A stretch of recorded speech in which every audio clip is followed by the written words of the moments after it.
তো এই পরিস্থিতিতে এই পর্যায়ে সম্মানিত সাংবাদিক বন্ধুদের সামনে বক্তব্য রাখছেন বাংলাদেশ জামাত ইসলামের সম্মানিত আমির ডাক্তার শফিকুর রহমান।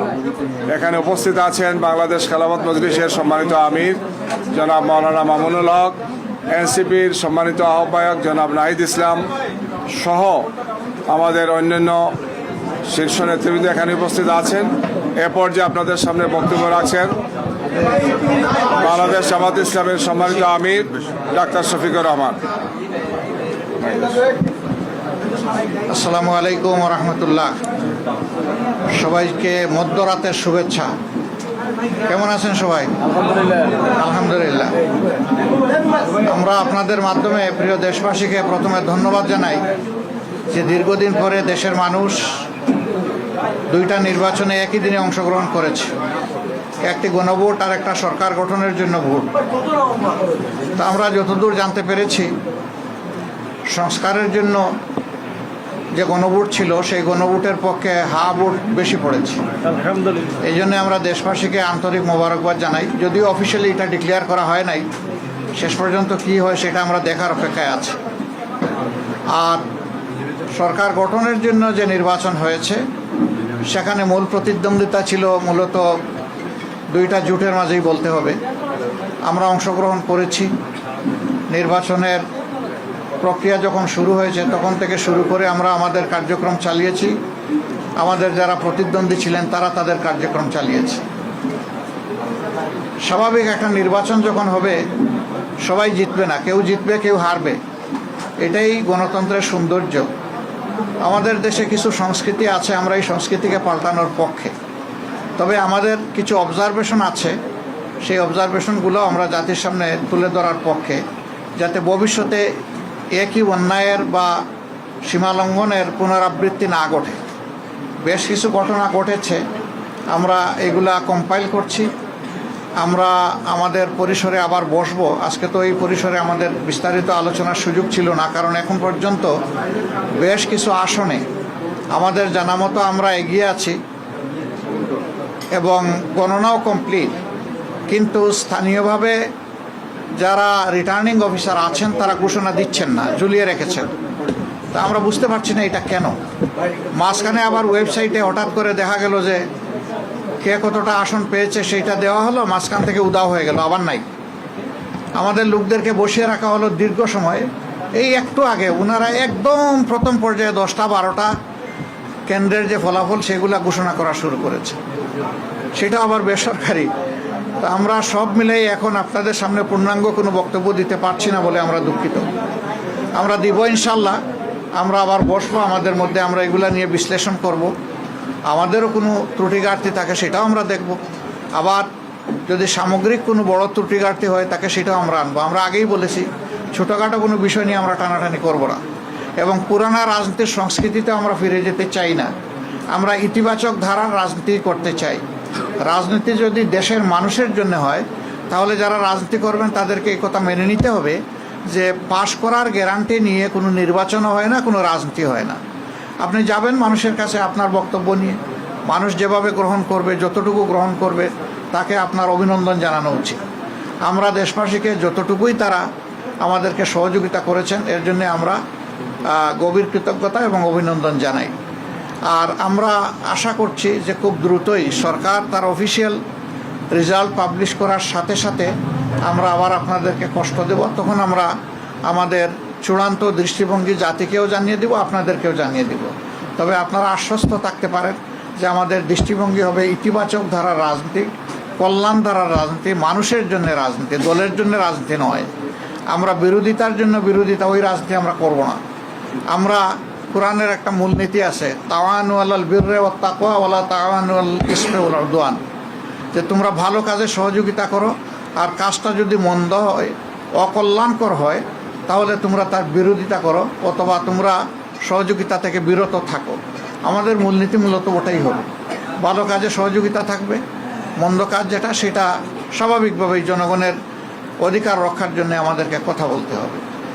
আর আমরা আশা করছি যে মাত্র 30% টাকায় জমির মালিক হয়ে নতুন বাংলাদেশের গড়ে তোলার স্বপ্ন দেখা বাংলা বসতি। বিস্তারিত খুঁটিনাটি বিষয়গুলো আমরা কালকের মধ্যে বা পরশু দিনের মধ্যে হয়তো বা পেয়ে যাব। এ সময়ের ভিতরে সরকারও নির্বাচন কমিশন আশ্বস্ত করেছে যে তারা 13 তারিখের ভিতরে রেজাল্ট দিবেন। আমরা সেটা দেখার অপেক্ষায় আছি তারা দেন কিনা।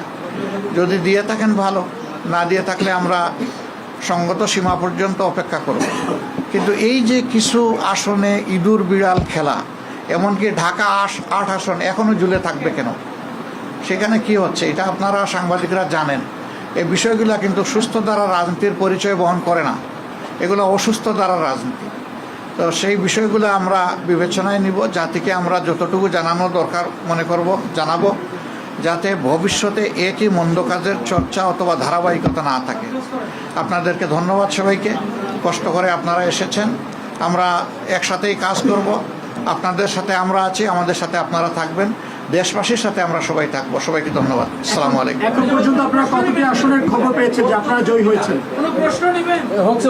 আমরা খুব নিতে চাচ্ছি না, এই কারণে রাত তো অনেক হয়ে গেছে, আর এখন তো ফাইনাল কিছু বলতেও পারবো না। যেমন এক ভাই প্রশ্ন করেছেন যে কতটা আসনে আমরা এখন পর্যন্ত বিজয়ী হয়েছি, এটার তো কোনো সঠিক উত্তর নাই আমাদের কাছে, কারণ বেশ কিছু আসন ঝুলিয়ে রাখা হয়েছে।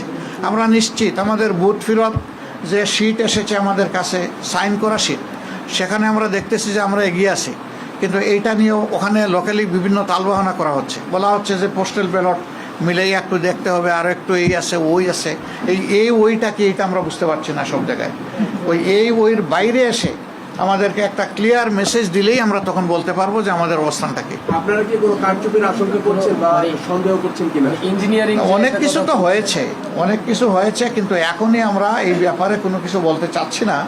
আমরা বলেছি যে সব কিছু ফাইনাল যখন আমাদের হাতে এসে যাবে, আমরা বসে সব দিকের তথ্য নিয়ে সব দল, যারা আমরা 11 দল আছি তাদের নেতৃবৃন্দ আমরা বসবো, বসে সব তথ্য কম্পাইল করে আপনাদের সামনে আমরা আপনি ইতিবাচকভাবে নেওয়ার কথা বলেছেন, যদি নির্বাচন কমিশন যে ফল ঘোষণা করবে আপনারা সেটা মেনে নেবেন কিনা? আপনি আমার ইতিবাচক দ্বারা রাজনীতি থেকে যে মেসেজ নিতে চান সেটাই আমাদের মেসেজ। ভাই, আপনি বলছিলেন যে অনেক জায়গায় যে গণনা করা হচ্ছে, হুট করে আপডেট আসা বন্ধ হয়ে গেছে। বন্ধ হয়ে গেছে। এইটা আসলে আপনি কি কাউকে দায়ী? আমরা তো এটা অবশ্যই কেউ না কেউ এটার জন্য দায়ী হবে, এই জন্য আমাদের এইগুলো আরও জানতে হবে, চেক করতে হবে, তখনই আপনাদের সামনে কনফার্ম না হয়ে একটা কথা আমি বাতাসে ছেড়ে দিলাম, পরে দায়িত্ব আমার উপরে আসবে, আমরা ওটা চাচ্ছি না।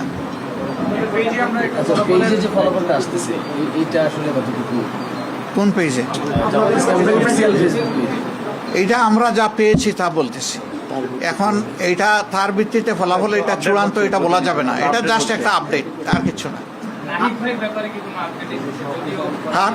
নাহিদ ভাইয়ের ব্যাপারে আসিফ মাহমুদ সজীব অলরেডি তার ফেসবুকে পোস্ট করেছেন যে উনি বিজয়ী হয়েছেন, বাট অফিসিয়ালি কোনো অফিসিয়াল তো কারোটাই আসেনি, না, বেসরকারি অফিসিয়াল ফলাফলটা এখনো ঘোষণা করা হয়নি।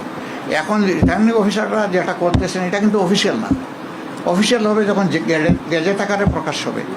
এখন যেটা এটা জাস্ট নন অফিসিয়াল প্রাইমারি রেজাল্ট, কিন্তু এটাই শেষ পর্যন্ত অফিসিয়াল হয়।